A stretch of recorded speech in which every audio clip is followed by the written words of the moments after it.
This week, the US-Canada border saw a staggering 400% surge in asylum claims. But that's just the beginning of a complex story that's reshaping North America's migration landscape. We're talking about 761 asylum claims in just 6 days at a single border crossing.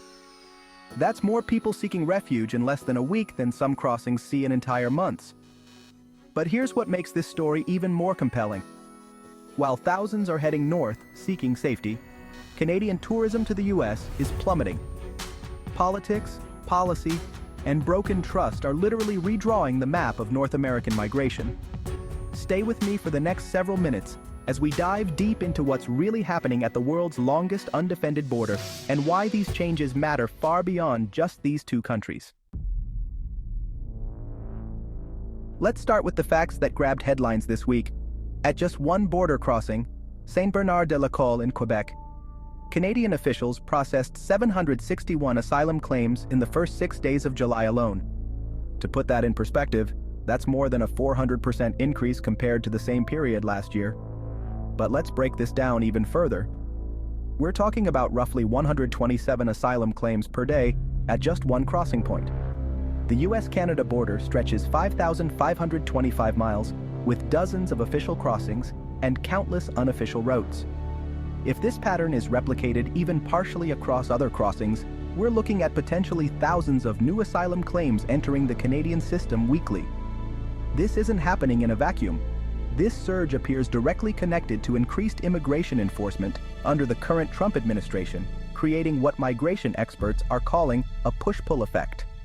Stricter policies, increased deportations, and heightened enforcement in the US are literally pushing asylum seekers northward to Canada, which maintains different asylum policies and procedures. What's particularly significant is the timing. We're seeing this surge during summer months when border crossings are typically easier due to weather conditions. This seasonal pattern suggests we might see even higher numbers as policies continue to tighten. How is Canada responding to this unprecedented influx? With serious resources and a comprehensive strategy that goes far beyond just processing claims. The government has committed $1.3 billion, that's billion with a B, to strengthen border security and disrupt illegal cross-border activity. But here's what makes Canada's approach interesting. They're not just focusing on keeping people out, they're investing in a complete overhaul of their immigration system. Last year, the Canada Border Services Agency removed over 16,000 individuals from the country. Now they're investing additional resources to increase removals by another 25% this year. That means we're looking at potentially 20,000 removals in 2025 alone. But removal is just one piece of the puzzle. Canada is simultaneously expanding their capacity to process legitimate asylum claims more efficiently. They're hiring more immigration officers, expanding hearing facilities, and implementing new technology to streamline the application process. This dual approach reflects Canada's attempt to balance humanitarian obligations with practical border management. They want to help genuine refugees while deterring economic migrants who might abuse the asylum system. The $1.3 billion investment breaks down into several key areas: enhanced surveillance technology, more border patrol agents, improved facilities for processing claims, and expanded detention capacity for those awaiting removal. It's a comprehensive approach that acknowledges this isn't just a temporary spike. It's a long-term challenge requiring sustained resources.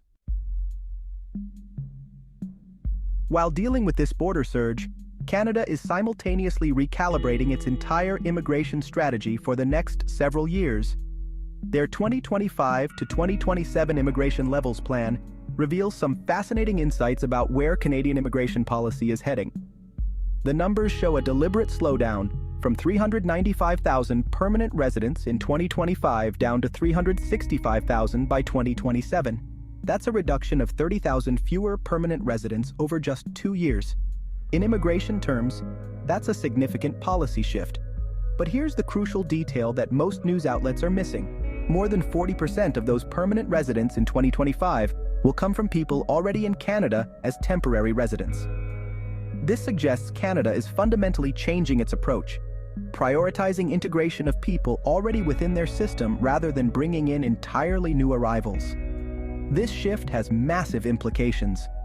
It means hundreds of thousands of temporary workers, international students, and others already in Canada will have clearer pathways to permanent residence.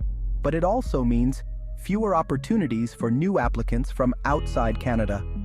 The government is currently conducting consultations on this plan, with responses requested by August 17, 2025. This isn't just bureaucratic paperwork. It's Canada asking its citizens and residents what they think about the future of immigration in their country. What's driving this recalibration?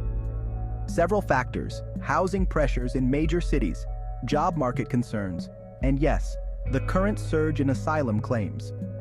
Canada is trying to manage all these pressures simultaneously while maintaining their reputation as a welcoming country. Beyond the statistics and policy changes, there's a profound human story unfolding here that affects millions of people on both sides of the border.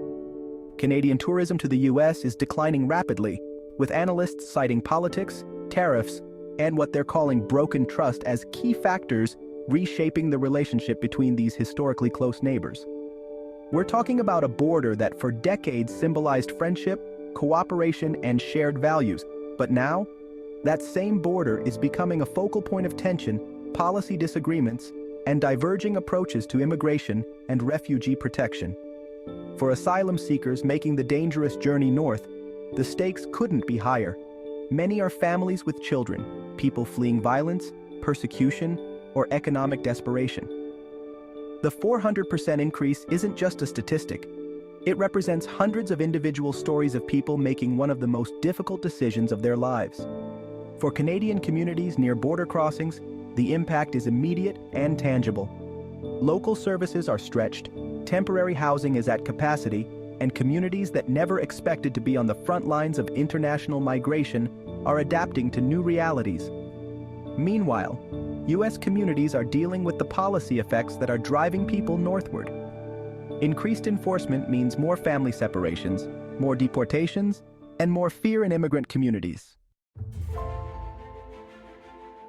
What we're witnessing isn't happening in isolation. Similar patterns are emerging at borders worldwide as global migration pressures increase due to climate change, political instability, and economic inequality. The US-Canada situation is part of a broader North American migration system that includes Mexico, Central America, and the Caribbean. Policy changes in one country create ripple effects throughout the entire region. For example, if Canada becomes less accessible due to policy changes or capacity limits, we might see migration flows shift to other countries or regions. If US enforcement continues to intensify, we might see even larger numbers heading to Canada, potentially overwhelming their system despite the billion-dollar investment. The timing is also significant given global events. Wars, climate disasters, and economic crises in other parts of the world are creating unprecedented displacement. North America isn't immune to these global pressures, and the US-Canada border is becoming a key indicator of how developed nations will manage 21st-century migration challenges. What do you think about these developments? Are we seeing a fundamental shift in North American migration patterns, or is this a temporary response to current policies? Drop your thoughts in the comments below. I read every single one and often feature the best insights in future videos. If you found this breakdown helpful, hit that subscribe button and ring the notification bell. We cover migration news every week, breaking down complex policies into clear, factual updates you can actually understand. And here's something special. If you want to dive deeper into any of these topics, check the description box for links to our detailed analysis and the official government sources we referenced today. This week's developments at the US-Canada border highlight how interconnected our immigration systems really are. A policy change in one country creates ripple effects across the entire continent. What we're witnessing isn't just about numbers, it's about how two nations balance humanitarian responsibilities with sovereignty concerns, and how political changes in one country can reshape migration patterns across an entire region. Here in InfoExpress, and this has been your weekly migration news update. Stay informed, stay engaged, and I'll see you next week with more breaking developments from the world of immigration policy. Don't forget to subscribe and see you on the next video.